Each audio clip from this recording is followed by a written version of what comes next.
Hi, this is Jillian, and first off, if you hear any noise, I'm knitting again today. The drawing in the background is a new OC. She's like a miraculous ladybug inspired one. She's a bat holder of the miraculous. Anyhow, today I want to talk about comic book sales, their decline, how and why, and how I think they can fix it. First of all, I am not an expert, do not claim to be an expert.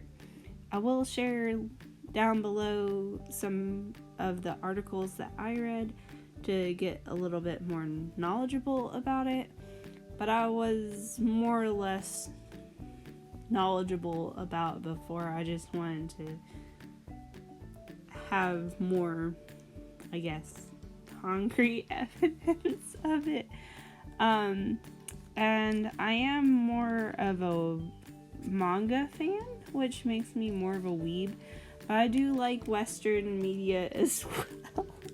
So I know how this is. Let's start off with some facts, the boring stuff. Declining comic book sales is nothing new.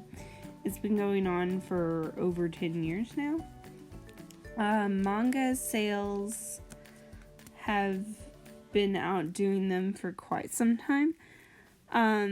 Mangas grew 16% last year, 3 times the number of US comics.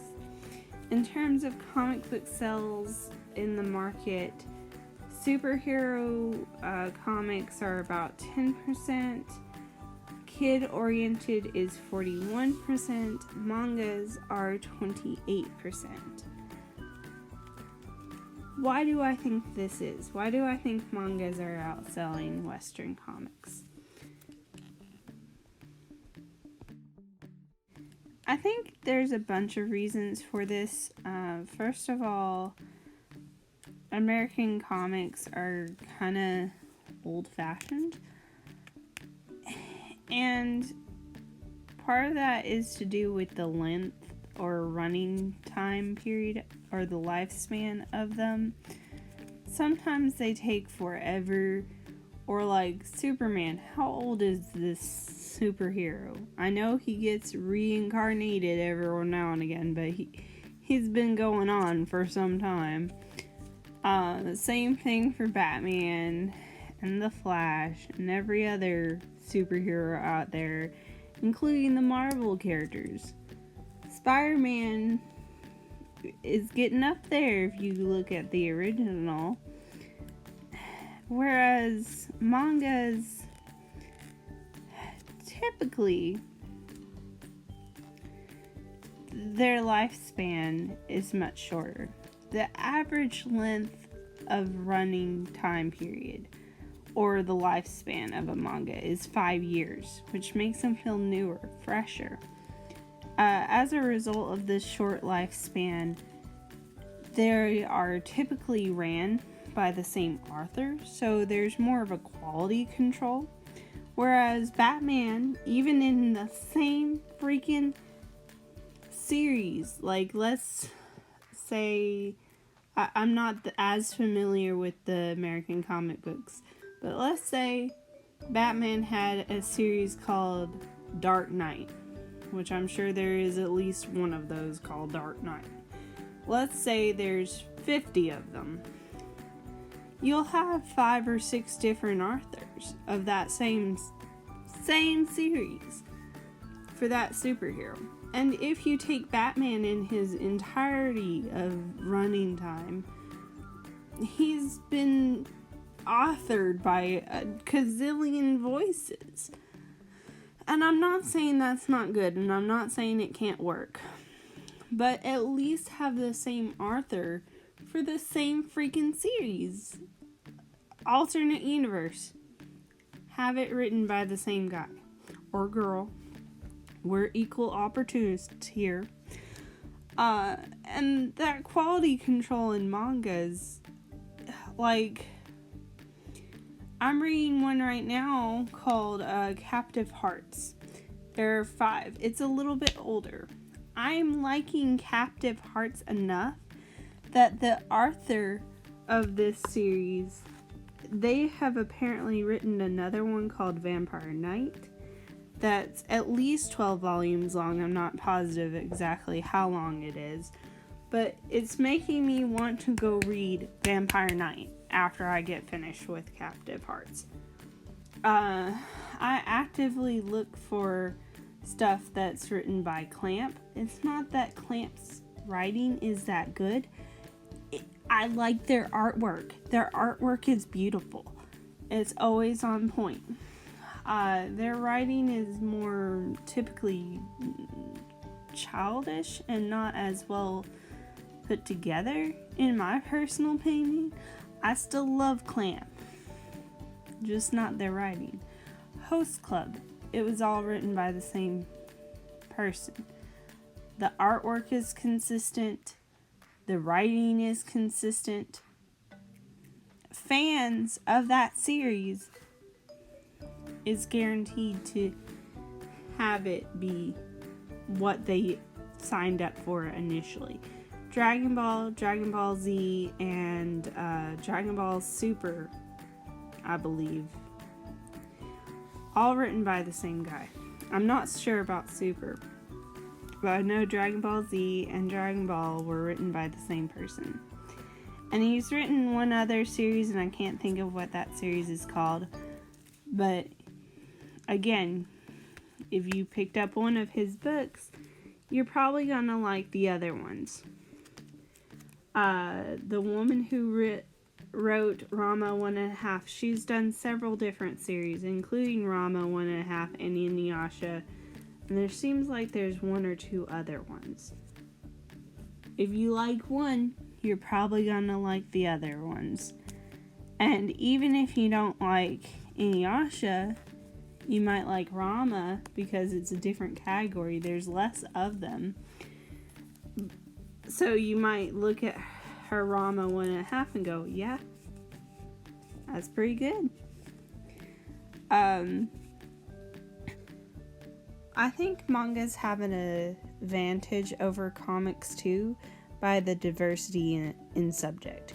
It can be anything from a magical girl to a slice of life to teen romance to murder mystery to some adult oriented stuff to, childlike bliss.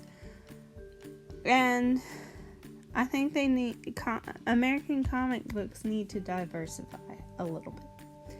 I'm not saying that they need to involve themselves with octopuses or anything like that.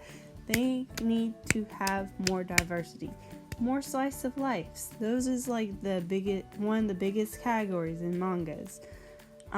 With mangas, the slice of life / sports mangas are like huge over there. They're big over here. There was one called Swim or Free, I don't remember. I wasn't into it. That everybody was like quoting, memeing, and in love with, where it was a bunch of teenage boys swimming in a pool. That's basically all it was. Another category that's really big in manga that I feel like the comic book industry needs to take note of is adolescent stories of like growing up tales. Even mangas who are more superhero oriented, such as Sailor Moon, Dragon Ball Z, even One Punch Man to a certain degree, they're a growing up story. They're coming into your own. And that's like really popular even in books, like think Harry Potter. And I know we're all against him right now, but one of the biggest selling books in all of history. Adolescent boy coming of age. Star Wars. Adolescent story coming of age. There's a theme here. Both adults and children can relate to it. That's why is a very good category to go into. How do I think they can fix this? Again, I am not an expert, but first of all, they need to get better writers, more consistent writers, more consistent and better artwork. We need to stop hiring people who have an agenda. We need to stop hiring people who trace adult magazines. We need to hire people who are passionate about this.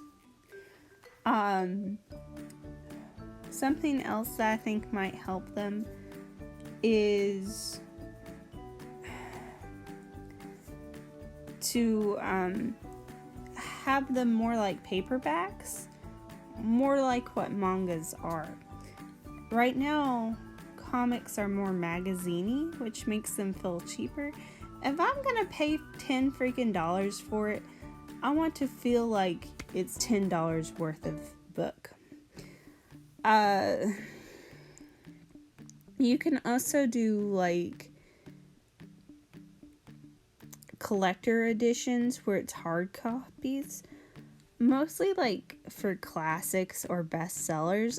I know they do this occasionally, but I don't feel like they do this enough. Like they've done it for The Walking Dead, and seems like they had it for one of the Thor books not that long ago. But I think maybe if they did it for like the golden ages that aren't like published anymore and they're really hard to find, like make a collector's edition where it has sketches, author notes,